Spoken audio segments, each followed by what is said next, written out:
তো আজকে গিয়েছিলাম ৩০০ ফিট পূর্বাচলে বরুলিয়া চত্বরে। গিয়েই প্রথমে চোখে পড়ল তাল। আর এই তালগুলো যেহেতু আজকেই পাড়া হয়েছে, তো ভাবলাম একটু খেয়ে দেখি। এরপরেই চলে আসলাম এখানে যে কাঁচা বাজারটি রয়েছে সেখানে। গিয়ে আমি একদমই অবাক হয়ে গিয়েছি। এখানে এত এত তাজা শাকসবজি ফলমূল দেখে সত্যি খুব ভালো লেগেছে। আপনারা চাইলেই কিন্তু তাজা শাকসবজি ফলমূল এখান থেকে আপনাদের বাসার জন্য কিনে নিয়ে যেতে পারেন। এতে করে নির্দ্বিধায় আপনারা তাজা শাকসবজি খেতে পারবেন। সব থেকে ভালো লেগেছিল আমার কলার ছড়াগুলো দেখতে। মনে হয়েছিল কোনো কলার বাগানে আছি।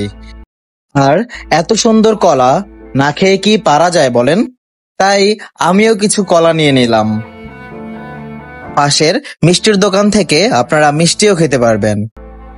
তো আজকের মতো আমরা বাসার উদ্দেশ্যে রওনা দিলাম। দেখা হবে নেক্সট কোনো ভিডিওতে, নেক্সট কোনো জায়গা নিয়ে।